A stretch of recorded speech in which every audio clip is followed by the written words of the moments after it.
أنا يسعدني ويشرفني اليوم أنني ألتقي مع أولادي أبنائي من الفنانين والمبدعين. وبقول لكم يا أولادي، الوطن أمان، حافظوا على وطنكم، اجعلوا من الصورة تكتمل لمصر وتصبح بهجة تسر الناظرين. الحمد لله أنا سعيد النهاردة أنني في مدينة بورسعيد، المدينة الباسلة الصابرة الصامدة.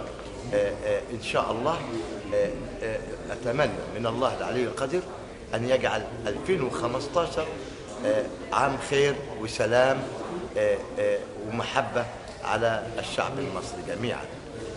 أنا سعيد جدا النهاردة أنني بلتقي مع أولادي الفنانين والمبدعين، وأتمنى من الله العلي القدير أن يحفظوا مصر أرضا وجيشا وشعبا وسماء ورئيسا، وحفظ الله مصر وشكرا.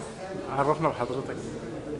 الحمد لله، محسن المنسي، فلاح بسيط من قرية سبيرباي، قرية الشهيد عبد المنعم رياض، مركز طنطا، محافظة الغربية. شبهك بالرئيس السادات الراحل، هل في حاجات طريفة تعرضت ليها؟ يا سلام، الحمد لله، هذا يشرفني وأنا سعيد جدا، وبقول الحمد لله، هذا من فضل ربي، إنه يعني أصبحت في صورة الزعيم الرئيس المؤمن محمد أنور السادات، بطل الحرب والسلام، الرجل الذي قاد مع 40,000 من ولاده المقاتلين في 6 أكتوبر والعاشر من رمضان في 73 المعركة التي غيرت مجرى تاريخ العالم كله.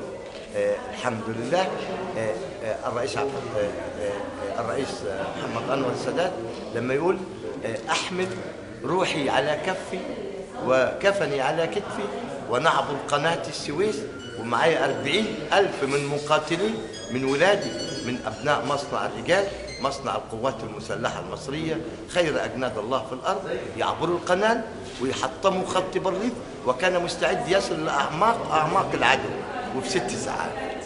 حضرتك بقول لك جالك يعني شبهك بالسادات، حاجة حصلت طريفة لحضرتك؟ الحمد لله، هناك المواقف الكثيرة، يعني الناس بتتفاجأ بيا، يعني أقول لك حاجات جميلة والحمد لله. الله يرحمه، رجل قدم لمصر الكثير والكثير.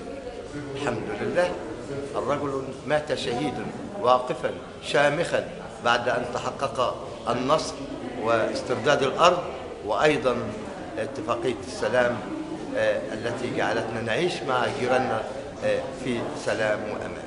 ألف شكر ونورت شكرا.